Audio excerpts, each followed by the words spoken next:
So, Bader Hill High, our mission is to produce confident, committed, and inspired Jews, empowered to develop the unique potential through comprehensive, uncompromising, and relevant Judaic and general studies education.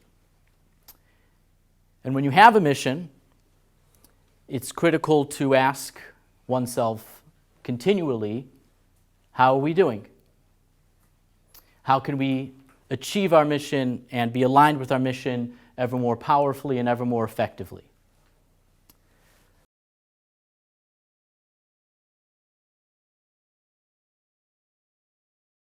He wants. Rabbi Friedman. So Rabbi Friedman's the principal of our boys division. What Rabbi Friedman personifies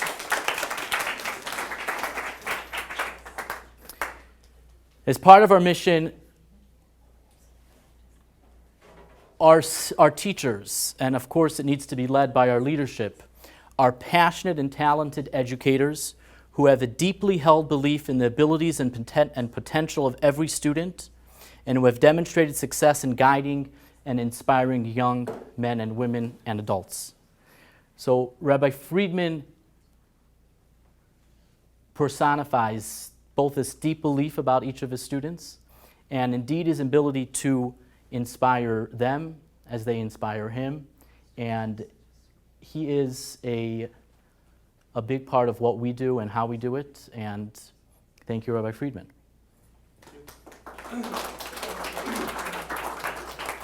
So, our special feature for tonight. So firstly, we're glad that you can make it. Dr. Bill Klein.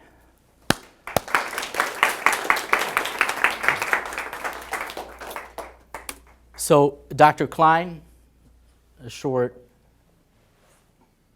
5-6 weeks ago, joined our team as our general studies principal.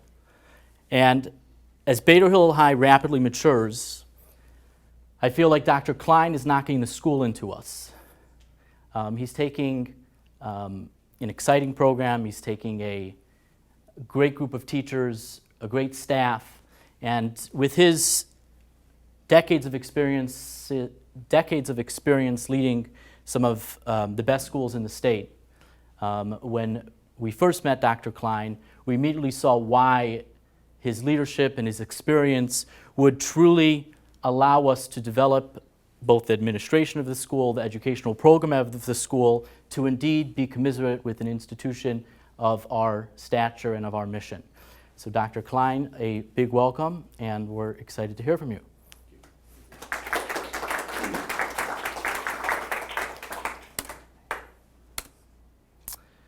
Mrs. Friedman. Sure, come. So I think I know what hard work is. I think I've seen people who are committed and who are dedicated. And then there's Mrs. Friedman. Mrs. Friedman's pursuit of excellence, her not stopping short of attaining that excellence is breathtaking, quite literally. And in her new role as the principal of the girls division, she is going to be a big force in continuing our development, both of our culture, of continued growth and development, pushing us as a school, pushing our students as we strive to more effectively, as she does everything she does effectively, achieve our mission. So we're looking forward, Mrs. Friedman.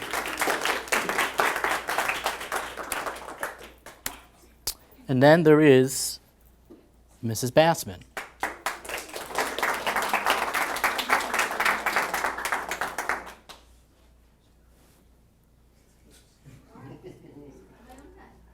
So, Mrs. Bassman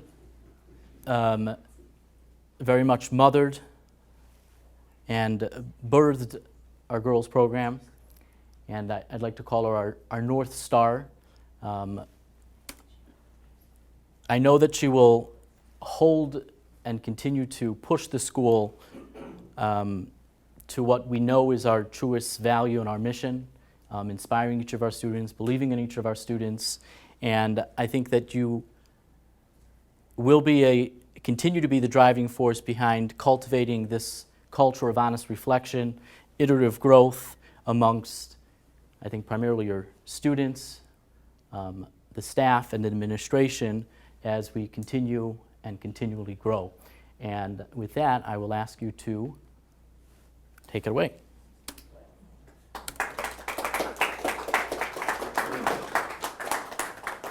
Welcome, ladies and gentlemen, to the Late Night BHH Parent Central Show.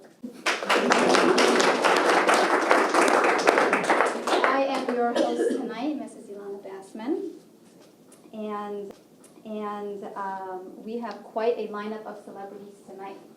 So in order to help us all get to know each other, we are going to play a quick game of Luciography. Question, please. Please tell us where each of you were born. Cuba City, Wisconsin. One more time. Cuba City, Wisconsin. Cuba City, Wisconsin. I was about to say Gesundheit. Wait, where's my bada bing person? Oh, shoot. Okay.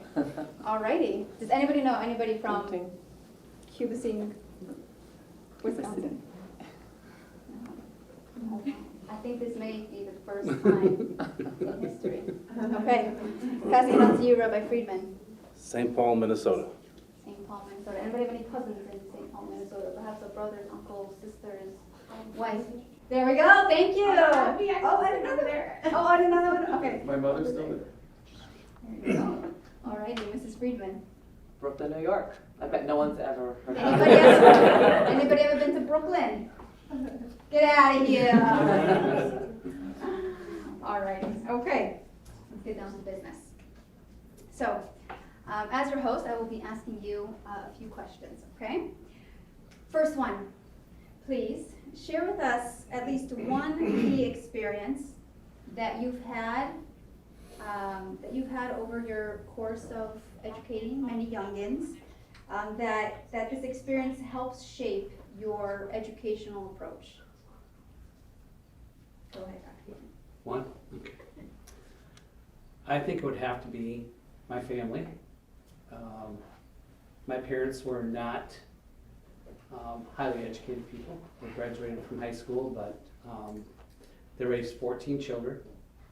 And I have 10 brothers. I have 3 sisters. I have 32 nieces and nephews and 46 great nieces and nephews. And I'm not that old. I'm 57. I think their love for education instilled the value of loving education. I think being an educator is the most important job anybody can ever do. And I think that was really taught by my parents. And they really stressed the importance of getting a good education. And all of their children graduated with college degrees. And besides that, they're very successful personally too. Amazing. Amazing. It could be done. How many children were there? 14. 14 children. Wow. It's a lot of piggy banks Yes. for the college fund. And my mom just celebrated her 90th birthday. Wow. Cannot. You well. Wow, wow, wow. Rabbi Friedman, sounds like you may have a little competition there with, I believe you're also one of quite a few, no? Just one family. Okay, thank you, Dr. Klein. Rabbi Friedman, please share with us an experience. I guess I'll go way back to very early on. I was running a summer camp in the mountains, the Catskills. And, you know, there were some kids there who were delightful, and there were some others who were a little bit less delightful. And one of them, he was just really difficult. He was very difficult, and he was not on the good side of any of the staff. And he was constantly getting in trouble, and I was I think I was 20 at the time. And this kid frustrated me to no end. And then one Shabbos afternoon, we were sitting in the dining hall conducting a Kumsitz-style event for the camp, and a bunch of staff from the canteen come rushing in, and they're chasing this kid up over the table, around the dining room in circles and over the table. And I got up and I tried to stop them, and I spoke to somebody, and he did this, and he broke this, and he broke the window, and he... Anyway, so a bunch of kids came running in afterwards. It was a big scene, and I was very, very upset at this kid. Now he went and broke the window of the canteen because he wanted to get a drink. Anyway, so I chased all the irrelevant kids back to their rest period. And I followed this boy with the canteen manager to the front lawn. And by that time, he was already on the ground, and they had a little scuffle. And I was seething. I was so mad. He ruined the program in the dining room and the window in the canteen. I was really, really upset, and I was going to use my choicest words to tell him exactly what I think and what he ought to think. And as I approached, and I shooed everybody away because we were going to have it out, I was about to start really ripping into this kid. And one of the staff, a young staff, he must have been 17, 18, one of the learning teachers, I heard him, he leaned over to the boy and he said, are you all right? And when I heard that, I changed my mind. I decided that sounds a lot better.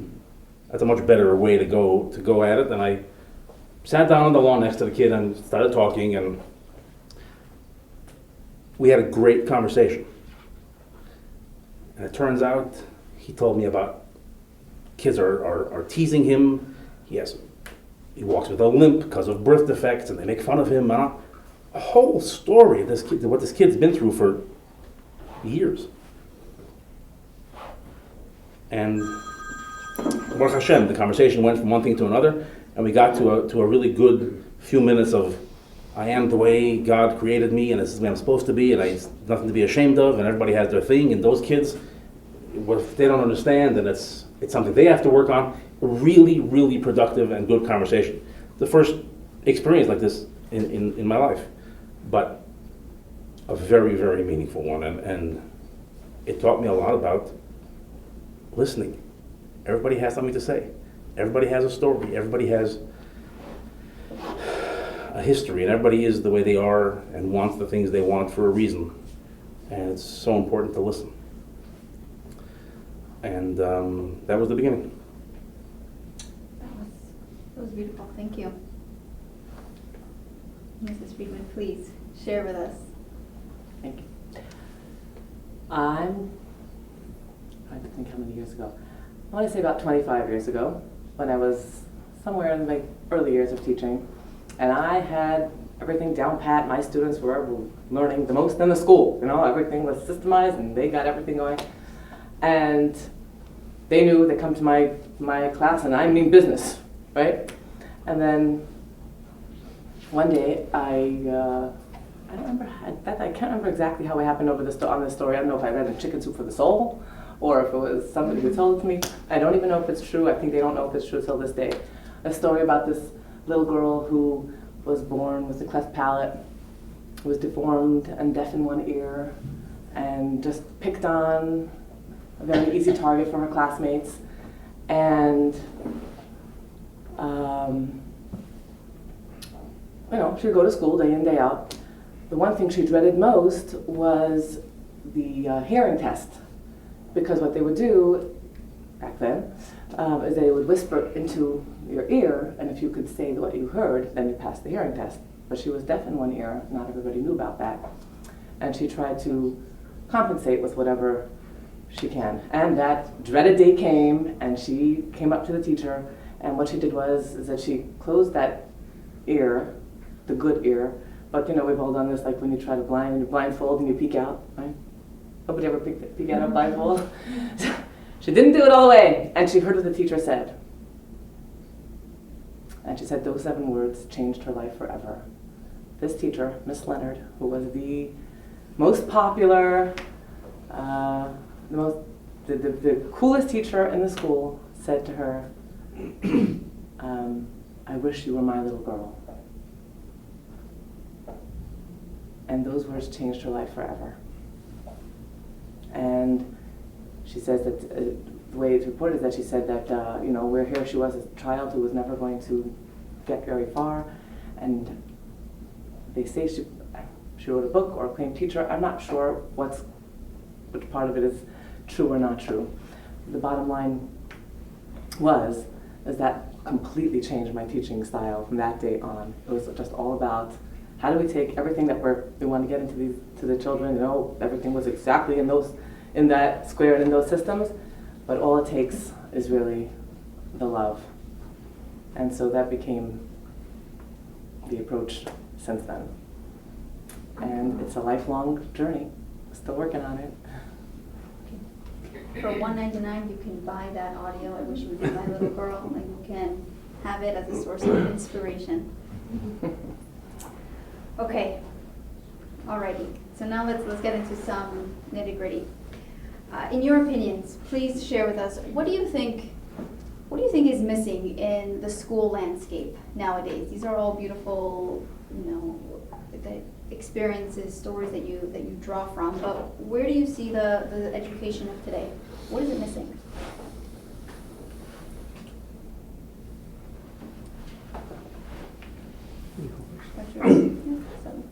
I don't know if it's missing anything. I'm more of a positive person. I think maybe you need something to enhance it, or maybe make it a little better. And I want students to realize that education doesn't start and end in this building. Education continues forever, whether you decide to go on to school or not, and you decide to get a job right away. Education will be something that will go on forever and ever. It's something that somebody can never take away from you. And I think maybe I had to say that maybe it's something missing. It's our importance of education and how fortunate we are we live in a time where we can offer such a great education to young people. And I hope they appreciate that and learn that this is an incredible experience, and it's really in their own hands. Okay. You did, everybody? We're part of the solution. By the way, every email that I get from education or formative, any educational website, tells me that there's something missing in education, and that their product is the answer. That's true. Rabbi Friedman, please. I think Dr. Viktor Frankl said that we have a Statue of Liberty on the East Coast. You ought to have a Statue of Responsibility on the West Coast, just to balance it out. Because freedom is just the negative flip side of responsibility. I think we would do well to put more of an emphasis on the idea that happiness and responsibility are very, very inextricably connected. I think we do well to focus more on that. It's a good message for our teens, especially. The teens in California, by the way, and I grew up in California. I went to high school in California, Pico, Robertson, Beverly Hills. We were very responsible. we had 22 kosher restaurants to choose from for lunch, but we couldn't afford any of them. So we had to get a job. I'm talking about the crazy Midwest teens. Yeah, I heard about them. Mrs. Friedman, what are we missing? I'm a little stuck because I've been through a number of schools and I see everybody trying to get on top 10 education list, with the best data, best grades, that to show.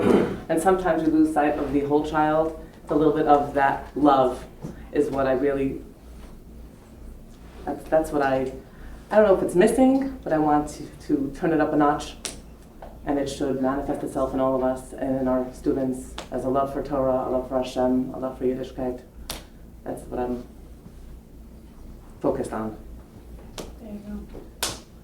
Okay. I thought one of you was going to say sushi because I can't imagine how sushi is not the answer to everything. But okay, fine. They'll tell you what the answer is to everything. Not sushi, but. What was it? Huh? What was it? What? Mrs. Bassman, where have you been? Sushi guy. Okay. We really want to put you principals to work. So, fellas, what is the most important task of the principal? Of a principal. I'd say there are two, and they go together. I think it's being visible and being supportive. Being supportive of the teachers, being supportive of the students and the parents, and also make sure that you're there for them, and not just that you're there, but you're also there physically and mentally, so that they can come to you when there are certain issues. And also, I think it's important that you build a relationship with people. And I think sometimes that goes in hand to what's really missing. I think sometimes we've forgotten how to build a relationship with people so it's in a positive manner. If you ever get confused between the two words principal and principal, there's the hint over there. The principal, the 3 letters at the end is pal, because according to Dr. Klein, he's there to support. He's there to be a pal. But don't worry, Rabbi Friedman will make sure that you also have your responsibilities and that you're not not just because you're chummy with the principal. You got responsibilities. Rabbi Friedman. This is a hard question. What's the most important? I think we can make an argument for a dozen things that could be the most important.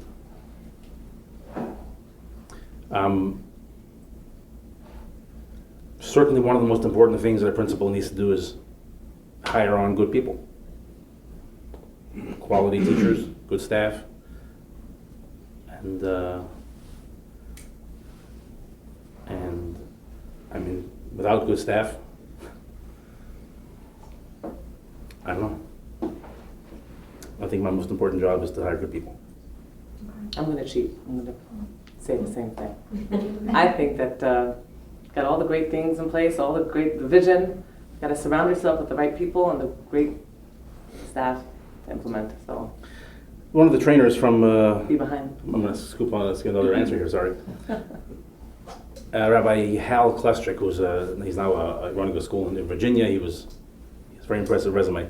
He said that he was once looking for a social studies teacher for his 7th grade, and he couldn't find. And one of the questions that he always asked in the interviews is it possible for a teacher to become too friendly, too close to a student? And nothing inappropriate, just build a very, very profoundly deep relationship.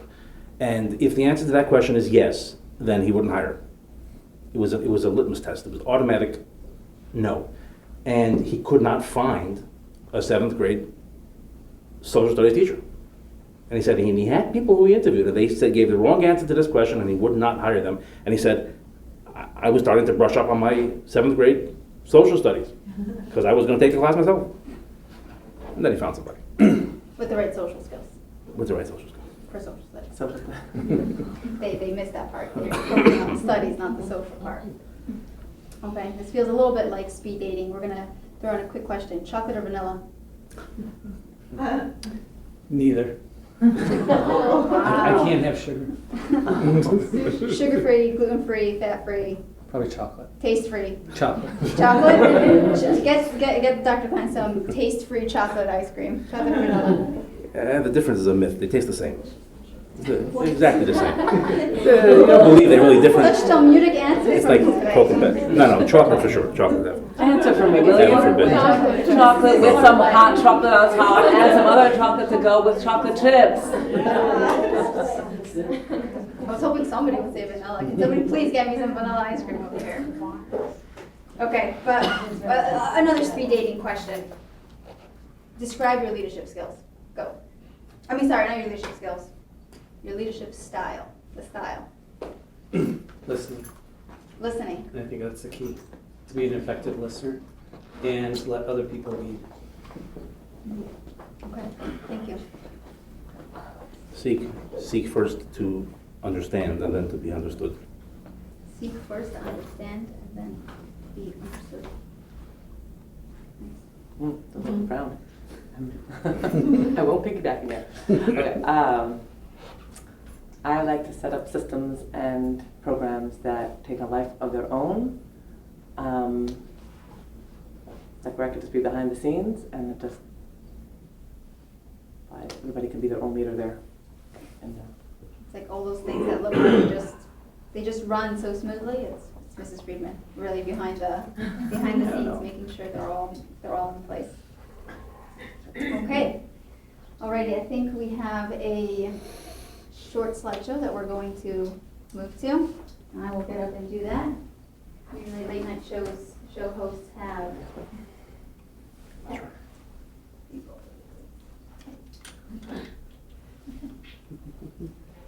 Okay, we're going to meet the BHH team. And maybe one year they'll run in here with like pom-poms and they'll like, everything. But until then, we have Rabbi Yoshua Landis, Talmud in the History Department, Rabbi Sklar, Miss Faye, Dr. Susan Bornstein, Mr. Brian Geary, Mrs. Leah Robbins, Rabbi David Rechavel, Rabbi Yisrael Lane, Rabbi Chesky Edelman, Mrs. Dubby Thaler, Ms. Tzvia Heifetz, Ms. Sally Wall, Mr. Andrew Hopper, and Mrs. Amanda Satchel. We have an incredible lineup this year for our staff, and I really do thank the staff for coming in here today, because on top of coming in today, they were in school today for our first day of teacher in service, and they spent a good 6 hours listening about developments in school and working together to really build a classroom, a culture, an environment, a community, a family for our students. And the teachers did come up to me, and they actually paid me to ask this question. So now we'll ask you this question over here.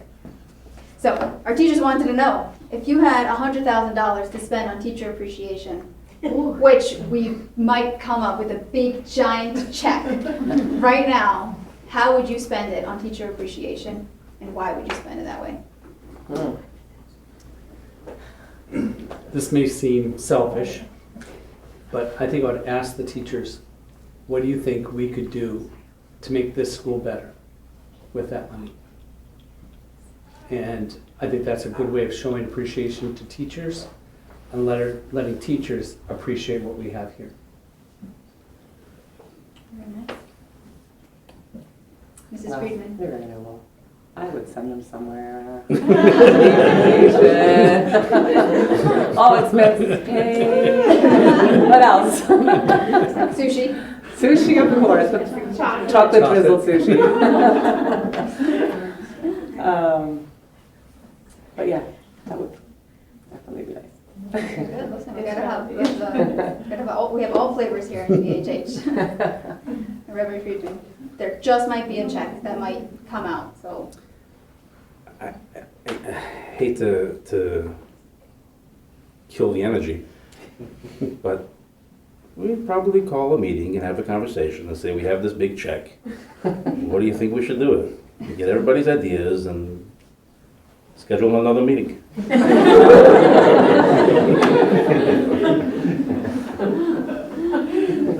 right. Okay, ladies and gentlemen, that's it for our show tonight. Thank you all. We unfortunately don't have t-shirts to give everybody, but if you are a student, we do have BHH Spirit Wear, and we'll let everybody know how and where you can actually get a t-shirt.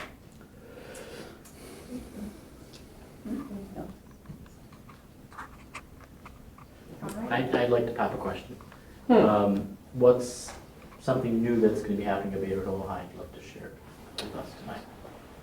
Electives, Jewish studies electives, German studies electives. I have no clue what that means. We've got, like, I want to say many new subjects. They're not, don't have to take them all at once, but you get to choose what you like. In Judaics, we have, you can choose from, yeah, We can choose from all different topics, which will either be like a question at JLI class, question answer. You can choose from a Talmud class, a Hasidus class, some Judaics. We have electives even when it comes to Syed. You can choose the kind of things you like to do for physical education. In the arts, we've got a lot of interesting stuff. Just trust me on that. You might as well stay then. I'll bet you'll be begging to come. Come for the sushi, stay for the class. Alrighty, anything else, any new and exciting developments? There's no question that one of the most exciting developments is the makeover that our General Studies Department has gone through. Dr. Klein has been very busy the whole summer, and it's very, very exciting. It's like going from a brand new IKEA rocking chair to the old indestructible ones that your grandmother gave you. It's pretty phenomenal. We have new systems in place. Rabbi Rechavel joined us for the Jewish studies and general studies, and we're pumped about that. Progress reports, all kinds of fun things, so stay tuned. I think for general studies that we're offering more AP classes. I'm glad to see that and glad to hear it. And hopefully by next year we'll be able to offer all of them at the boys and the girls schools.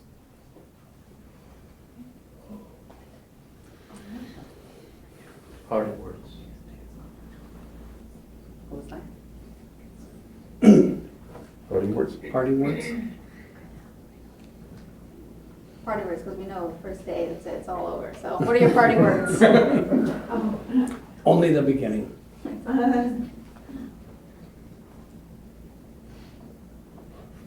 Chocolate. Chocolate. It's going to be exciting. It's going to be a fantastic, probably the best year of your life. Your lives. Mm-hmm. Until next year. Right? I can say, with all the honesty that I can muster, that I'm very excited for the beginning of the school year. That starts to happen about a month into summer break. And it's a pleasure as much as it is a privilege. And partially because I'm confident that our students will feel that way, will feel the same way to a degree. Will be involved, be taking responsibility, be seeing success, and being tempted at some point along the way to take it and run. And it's what we get out of bed for in the morning. There you have it, folks. Okay, thank you for